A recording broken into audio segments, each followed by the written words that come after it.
Hi students, మన summer హోంవర్క్స్లో మ్యాథమెటిక్స్లో భాగంగా నేను మీకు ఇచ్చిన ఈ షెడ్యూల్లో రోజుకొక సమ్ ప్రాక్టీస్ చేస్తారని ఆశిస్తున్నాను. సో మీకోసం నా వంతు ప్రయత్నంగా ప్రతిరోజు ఒక సమ్ నేను యూట్యూబ్ వీడియో లింక్ ద్వారా ఎక్స్ప్లెయిన్ చేయడం జరుగుతుంది. సో నేను ఎక్స్ప్లెయిన్ చేసిన వీడియో ఇన్ కేస్ మీకు ఏమైనా డౌట్ వస్తే ఒకసారి చూసుకొని మళ్ళా ఆ సమ్ని చూడకుండా ప్రాక్టీస్ చేస్తారని నేను ఆశిస్తున్నాను. ఈరోజు 27/4/2026 first problem, find the prime factorization of 156 and 140. ఇది మీకు ఎగ్జామినేషన్ పాయింట్ ఆఫ్ వ్యూలో 1 మార్క్ అడగడం జరుగుతుంది. ఇక్కడ 156 కానీ 140 కానీ లేదంటే వారి వేరే నెంబర్ ఏదైనా కానీ ప్రైమ్ ఫ్యాక్టర్స్ని అడుగుతాడు. సో ఇది ఎంసీక్యూలో కానీ లేదంటే మ్యాచింగ్లో కానీ లేదంటే డైరెక్ట్ క్వశ్చన్ కానీ అడగడం జరుగుతుంది.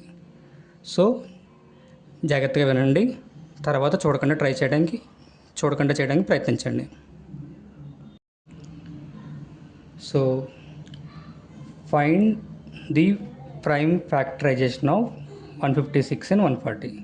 ముందు మనం 156ని ప్రైమ్ ఫ్యాక్టరైజేషన్ చేద్దాము, తర్వాత 140 చేద్దాం. Okay, so question number 1, 156. Okay, prime factorization అంటే వేరే ఏమి కాదు, 156ని ప్రొడక్ట్ ఆఫ్ ప్రైమ్ నెంబర్స్ కింద రాయాలి. సో ప్రైమ్ నెంబర్స్ అంటే మనము 2, 3, 5, 7, 11, 13 అండ్ సో ఆన్ వీటిని మాత్రమే యూజ్ చేయాలి.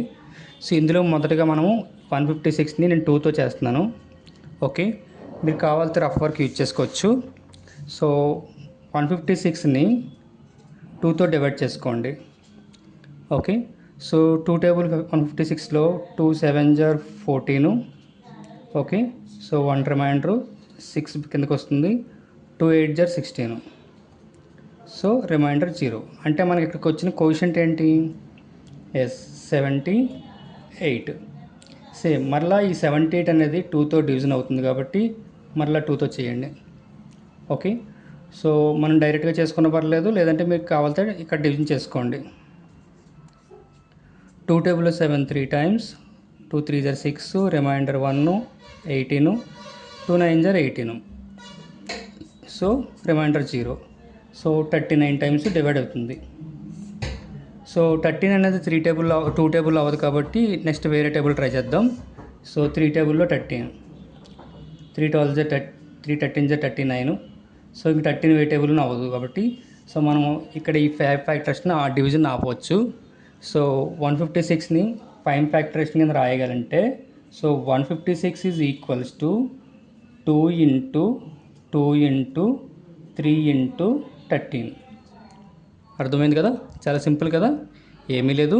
మనకు వచ్చిన డివిజన్ కాన్సెప్ట్ని అప్లై చేసుకొని వచ్చిన కోఎఫిషియంట్స్ని కింద వేసుకోవడమే. సో ఏ టేబుల్తో డివైడ్ అవుతుంది అనేది మనం ముందుగా డిసైడ్ అవ్వాలి, ఆ టేబుల్తోనే డివిజన్ చేసుకోవాలి. అలా డివిజన్ చేసిన తర్వాత వచ్చిన నెంబర్ని, ఈ లెఫ్ట్ సైడ్ వచ్చిన నెంబర్ని ప్రొడక్ట్గా రాయడమే.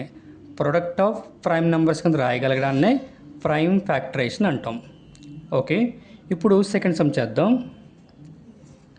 140. సో 140 ప్రైమ్ ఫ్యాక్టరైజేషన్ నేను 2తో స్టార్ట్ చేస్తున్నాను మళ్ళా. సో 14 అనేది 2 టేబుల్లో 7 times అవుతుంది, పక్కన 0.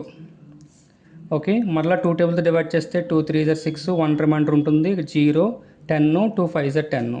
సో ఇలా మీరు డైరెక్ట్ కూడా చేసుకోవచ్చు, లేదు మీరు చేయలేకపోతున్నాం అనుకుంటే పక్కన డివిజన్లో ఈ మోడల్లో డివిజన్ చేసుకోండి. ఓకే, మనం కోఎఫిషియంట్ మాత్రమే రాయాలి, రిమైండర్ 0 వచ్చిన కోఎఫిషియంట్నే రాసుకోవాలి.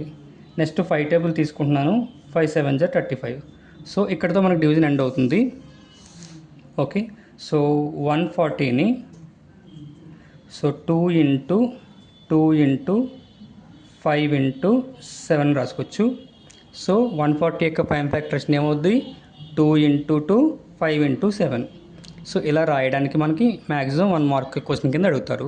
సో జాగ్రత్తగా ప్రాక్టీస్ చేసి 1 మార్క్ ఈజీగా గెయిన్ చేయండి.